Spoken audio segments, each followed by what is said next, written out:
La festa di San Giuseppe a Chiusa Sclafani è una tradizione che si ripete da secoli a cura dei falegnami. Un'antica leggenda narra che qualche migliaio di anni prima della nascita di Cristo, gli abitanti della Trinacria videro che la campagna si inaridiva poco a poco, la terra non dava più né fiori né frutti e la fame cominciava a farsi sentire. I siciliani invocarono le divinità da sempre venerate dai loro padri, Zeus, dio del cielo, e Demetra, protettrice della fertilità della terra. Le loro preghiere, però, non furono esaudite, perché Zeus era di cattivo umore e Demetra era molto addolorata, perché Ade, dio dei morti, aveva rapito sua figlia Persefone. I siciliani, quindi, invocarono tutti gli altri dei affinché Ade restituisse Persefone alla madre promettendo la preparazione di altari meravigliosi in onore di Demetra, quale ringraziamento per il risveglio della natura sulla terra. Gli dei stabilirono che, da quel giorno, Persefone sarebbe stata per 6 mesi con la madre, sulla terra, e per 6 mesi con Ade, nel regno dei morti. Demetra, felice per il ritorno della figlia, fece risvegliare la natura. I campi tornarono a verdeggiare e gli uccelli a volare nel cielo. I siciliani, come promesso, prepararono altari bellissimi e ricoperti di odoroso mirto e alloro, e vi appesero piccoli pani, capolavori a forma di fiori, frutti, baccelli di fave, piselli, ortaggi, quali simboli dei prodotti della terra per lungo desiderati. La tradizione dell'altare votivo con il pane, fin da allora si ripete ogni anno, per occasione del ritorno di Persefone dalla madre, che corrispondeva al risveglio della natura. In seguito il risveglio della natura fu chiamato primavera, e con l'avvento del cristianesimo l'altare votivo fu dedicato a San Giuseppe. Per l'occasione, alcune famiglie, o per voto, o per grazia ricevuta, preparano il pane per offrirlo ai poveri. La dedica dell'altare andò su San Giuseppe il cui bastone fu l'unico a fiorire, segno di purezza fra i pretendenti di Maria, evento che lo prescelse quale sposo della Madre di Gesù, e custode della Sacra Famiglia. L'altare di San Giuseppe vuole essere quindi un simbolo di qualità, un invito ad essere di animo caritatevole verso il prossimo. Potremo salvarci solo se riconosceremo Cristo risorto nei panni dei nostri fratelli più bisognosi.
Il 19 marzo di ogni anno gli altari vengono allestiti presso i locali dell'incantevole ex monastero benedettino della Badia, a Chiusa Sclafani, e nelle case di alcune famiglie, in segno di ringraziamento verso il santo, propinano l'abbondanza di ogni genere, pani votivi, frutta, fritture di verdure, dolci quali pignoccata e spinge di pasta e di riso, cannoli, bignè, riso dolce, taralli.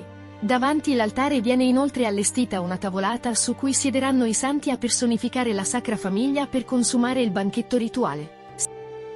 Simbolo di abbondanza a base di pasta con salsa condita con mollica abbrustolita e dolcificata con lo zucchero, fritture e dolci tipici. I visitatori possono partecipare alla manifestazione e degustare i piatti tipici della festa, visitando oltre l'altare anche l'antica distilleria, in cui saranno esposti i pani votivi rituali, con le apposite schede tecniche. Su queste ultime troveranno le informazioni sui significati simbolici e relativi usi e la lavorazione di quel particolare pane votivo. Al termine della visita, verrà donato ai visitatori il pane votivo della festa. Ecco alcuni dettagli interessanti sugli altari votivi dedicati a San Giuseppe. L'altare si compone di due parti principali, l'altare che si eleva in altezza e la tavolata che si sviluppa ai lati dell'altare. L'altare è formato da cassettoni e tavoli, poggiati al muro, per creare ripiani sfalsati che devono essere dispari e ricoperti da tovaglie di grande pregio. L'immagine di San Giuseppe col bambino sovrasta l'altare. Ai lati della struttura si posizionano grossi rami di alloro, sui quali vengono appesi piccoli pani. La parte più consistente dell'altare è costituita dai pani votivi. I più importanti sono Uvastuni, che si pone alla destra dell'immagine sacra, e Upisci a sinistra. Nel ripiano inferiore troviamo il nome di Maria con accanto San Michele Arcangelo e la Varva, al di sotto del cuore di Maria. Altri elementi includono acerba, i cavallucci, le palmette, i panareddi, eccetera. Sull'altare si pongono, oltre ai pani votivi, alcune pietanze tipiche come fritture di asparagi, finocchi selvatici e altre verdure, dolci come la pignolata e le sfinci d'ovu e di riso. Come bevande, si offrono solo acqua e vino. Completano l'altare i frutti di stagione come arance, limoni e finocchi. Uno dei compiti più impegnativi e difficili della preparazione degli altari consiste nella realizzazione dei pani votivi, un lavoro svolto quasi esclusivamente dalle donne. Gli ingredienti sono farina di grano duro, sale quanto basta, acqua, lievito di casa, seme di cimino e rosso d'uovo sbattuto. La pasta deve contenere poca acqua e deve essere dura per favorire la modellazione dei pani. Caratteristica del pane votivo è l'essere impastato unitamente con il sesamo. Con esso si modellano, in maniera artistica, forme di cavallucci, uccelli, piatti colmi di frutta, oggetti sacri e cuccidati. È usuale a Chiusa Sclafani convocare nei panifici dei quartieri le donne più abili, che fanno uso anche dell'acqua con cui si inumidiscono le dita e attraverso la quale incollano ai pani le piccole forme di decorazione, ottenendo come risultato delle vere e proprie opere d'arte. Prima di essere infornato, il pane viene pennellato con la chiara d'uovo e tolto dal forno solo quando ha raggiunto un colore dorato. I pani che presentano delle difficoltà artistiche, per evitare che si rompano come il nome di Maria, la Varva, e i bastoni di San Giuseppe, la sfera eccetera, vengono sistemati ed infornati all'interno di teglie, mentre tutti gli altri direttamente nel forno. Il pane costituisce la centralità della festa, come sostanza vitale, simbolo di luce e di vita terrena. Il giorno dopo, ai vicini di casa, agli amici e ai parenti, vengono regalati i pani benedetti. Il pane più artistico, travagliato è il bastone di San Giuseppe, il cuore e il nome di Maria, e vengono regalati alle persone più intime. Non è ammesso nessuno spreco.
la chiesa madre di Chiusa Sclafani, intitolata a San Nicola di Bari, ma anche Santuario della Madonna delle Lacrime, perché custodisce un quadro che è lacrimato intorno al 1600. La chiesa è stata costruita nel 1300 e ha subito 2 grossi danni, nel 1700 a causa di una frana e nel 1968 a causa del terremoto del Belice, ma è stata ricostruita e aperta al culto nel 1986. Siamo nella cripta del Santo Volto, dove viene custodita una delle 7 sacre effigi presenti in tutto il mondo del Sacro Volto, che è stato donato da Papa Gregorio XV al nostro compaesano Fra Innocenzo da Chiusa dopo alcuni servigi di infermiere e di consigliere. E possiamo notare la scena nella vetrata. Sì. Nell'altra vetrata invece notiamo Gesù che sale al Calvario e la Veronica gli asciuga il volto. L'altare di San Giuseppe ha delle origini molto antiche, già ai tempi prima del cristianesimo veniva costruito in onore degli dei, poi questo culto si è rivolto verso San Giuseppe. Guardando dal basso proprio a terra vediamo che ci sono proprio i frutti della terra, il frumento e il mais da cui si ricava il pane, che assieme agli attrezzi di lavoro di San Giuseppe da falegname davano il sostentamento alla Sacra Famiglia. Sull'altare troviamo alla base i dolci e le fritture tipiche di San Giuseppe, oltre ai cucinati che sono dei pani a forma di corona che vengono donati ai santi. Poi troviamo alcune forme tipiche come le palme, simbolo del martirio, le fruttiere e le fioriere che vengono fatte in onore di San Giuseppe. Poi il cuore e il nome di Maria, perché è proprio lei che intercede verso Gesù. E infine in alto troviamo il pesce, simbolo del cristianesimo. Infatti i primi cristiani durante le persecuzioni non potevano proclamare la loro fede e disegnavano il pesce a terra per riconoscersi fra di loro. Dall'altro lato del quadro invece troviamo il bastone fiorito di San Giuseppe, che indica la leggenda della rifioritura del bastone e della sua fede dopo aver saputo che la Madonna era in attesa per opera dello Spirito Santo e lui non sapeva se ripudiarla o prenderla in moglie, ma dopo aver ricevuto in sogno l'arcangelo Gabriele ha deciso di sposarla. Possiamo vedere che l'altare è circondato tutto da loro, simbolo proprio della gloria del santo.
Dio.